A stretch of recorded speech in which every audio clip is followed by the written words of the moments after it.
Le art. Donc, on a fait déjà la base de notre stratégie, on a identifié nos cibles, on a nos objectifs. Notre objectif, on l'a smarté, c'est pas juste de dire smarté, mais c'est pas grave, on se le garde entre nous. On a mis un KPI en place, donc ça y est, notre stratégie, elle commence à être pas mal. L'idée du art, nouvel acronyme, ça va être de mettre carrément notre stratégie en place, donc avec ce qu'on appelle ce cadre de travail, ce framework marketing qui va reposer sur 5 actions. La première action, ça va être l'acquisition, c'est-à-dire faire venir du monde. Ensuite, quand les gens seront sur notre profil, par exemple, on va essayer de les activer. L'activation, on va voir un petit peu ce que c'est de se créer un point de contact supplémentaire. La rétention. Alors rétention, il y a 2 points, c'est soit garder les gens chez soi, mais là, la rétention, on va plus l'avoir pour faire revenir les gens à nous. Donc ça, c'est dans l'ordre, hein, c'est vraiment acquisition, activation, rétention, et les 2 derniers, vous pourrez les mettre dans l'ordre que vous souhaitez. Soit référal, c'est de faire parler de vous en vous appuyant sur votre réseau, et revenu, ça va être de faciliter la vente ou de faciliter le lead. Écoutez, ce que je vous propose, c'est qu'on voit chaque partie un petit peu plus en détail, et ensuite on retournera sur le fichier Excel afin de continuer à remplir notre stratégie LinkedIn. Donc là, je vous ai mis une infographie du art, acquisition, activation, rétention, revenu, référal, revenu, c'est comme vous voulez. Vous voyez, c'est vraiment un entonnoir pour transformer une personne qui vous connaît pas du tout en prospect tiède, en prospect chaud et enfin en client. Alors comment on va faire de l'acquisition sur LinkedIn ? Quelle stratégie mettre en place ? Vous n'en avez pas énormément, vous avez 2 stratégies. Vous avez l'inbound marketing et vous avez l'outbound marketing. Voilà, c'est fini. Alors je plaisante, on va aller un tout petit peu plus loin. Je vais juste vous détailler un petit peu la différence qu'il y a entre les deux. Donc c'est des termes un petit peu marketeux.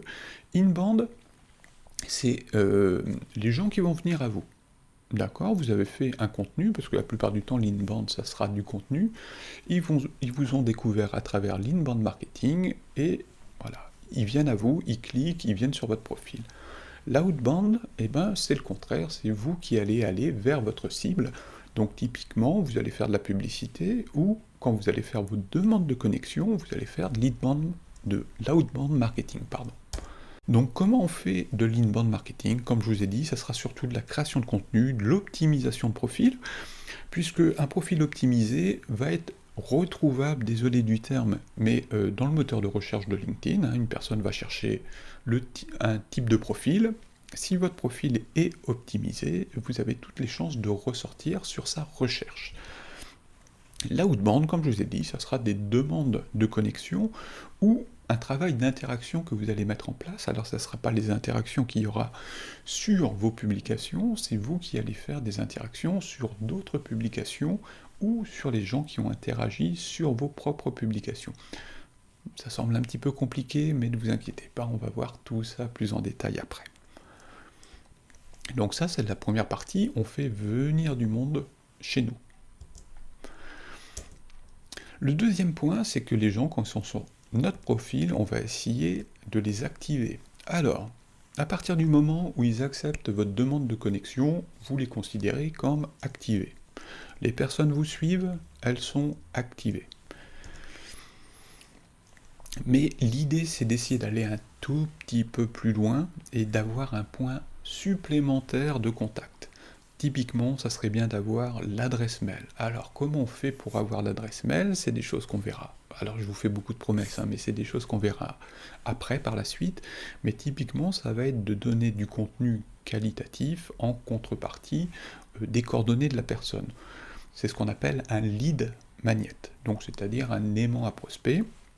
Vous pouvez faire du webinaire. Le webinaire, c'est une vidéo hein, où vous allez parler d'un sujet précis. Un livre blanc, c'est la même chose, vous allez traiter d'un sujet précis, mais ce coup-là, vous le ferez via un PDF, par exemple. Donc l'idée, c'est que la personne, pour qu'elle puisse télécharger ce PDF ou consulter votre vidéo, elle doit laisser ses coordonnées. Écoutez, la personne, elle est venue chez nous, On l'a activé, allez, dans le meilleur des cas, on a réussi à récupérer son adresse mail. Bah, l'idée, c'est de la faire revenir et de continuer la discussion avec elle. Donc, faire revenir votre prospect, l'inciter à utiliser à nouveau votre service. Donc, quelle stratégie on peut mettre en place pour retenir nos visiteurs? La meilleure des stratégies, c'est de faire de la création de contenu. La personne, elle vous suit, la personne, elle fait partie de votre réseau. À chaque fois que vous allez créer du contenu, il y a quand même de grandes chances que vous apparaissiez dans son fil d'actualité. D'accord? Donc ça, c'est considéré comme de la rétention. Vous pouvez utiliser une newsletter.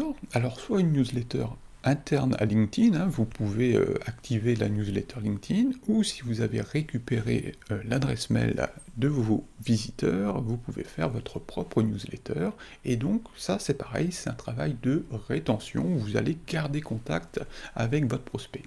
Là l'idée c'est qu'on a commencé à faire connaissance, et ben on va continuer. Voilà, au fur et à mesure, c'est ce qu'on appelle du lead nurturing, c'est-à-dire on va chauffer un petit peu notre prospect pour qu'il soit de prospect froid, prospect tiède, prospect chaud. Vous voyez, c'est vraiment le principe un petit peu de notre canal de transformation, etc., etc. Donc on a fait les 3 premières actions, c'est-à-dire faire venir du monde, essayer d'avoir un point de contact, donc soit ils nous suivent, soit on a récupéré l'adresse mail, et puis on va faire la rétention, c'est-à-dire continuer à communiquer avec notre prospect. Là, on peut le considérer comme prospect maintenant. Alors le référal, là, je vous ai mis dans l'ordre référal, revenu, vous pouvez faire revenu référal, c'est vraiment comme vous le sentez. Donc le référal, c'est de transformer votre utilisateur en ambassadeur. Alors quelle stratégie on peut mettre en place? Vous pouvez mettre du parrainage en place. Vous pouvez faire des demandes de recommandations. Voilà, la personne, je ne sais pas, elle est passée par vous, elle est satisfaite, vous allez lui dire, est-ce que tu peux me recommander sur LinkedIn? Le référal aussi, tout simplement, c'est à partir du moment où la personne va partager une publication, ça sera du référal. D'accord? Vous faites un partenariat avec une autre personne sur LinkedIn et elle parle de vous, c'est du référal. C'est vraiment le fait de s'appuyer sur sa communauté ou un influenceur externe pour qu'il parle de vous. Et le principe, c'est de vous faire connaître, d'augmenter votre notoriété et avoir du monde aussi qui va venir sur votre profil. Donc, vous allez en plus travailler le référal, normalement, il va toucher tous les points. Une fois qu'il est mis en place, ça va vous faire de l'acquisition, ça peut vous faire de la rétention, ça peut vous faire du revenu. Donc, l'idée, c'est vraiment de mettre une stratégie en place pour que les gens parlent de vous. Pareil, on le verra aussi dans le fichier Excel. Et le dernier point, c'est la partie revenu. Alors, idem, le parrainage va encore rentrer en compte, parce que si vous faites un parrainage, typiquement, au niveau du parrainage, la personne qui va vous emmener un nouveau client ou un nouveau prospect, peut-être que vous pouvez la rémunérer ou, je ne sais pas, faire un échange comme vous le souhaitez, mais l'idée c'est que cette personne, elle va vous ramener un nouveau client. Donc ça sera du revenu. Votre parrainage va aussi toucher la partie revenu. Sinon, vous pouvez faire aussi des paiements plusieurs fois. Vous pouvez faire des remises pour les membres de votre réseau. Essayez de faire des choses un petit peu uniques pour les personnes qui font partie de votre réseau. Donc pour travailler un petit peu cette partie revenu.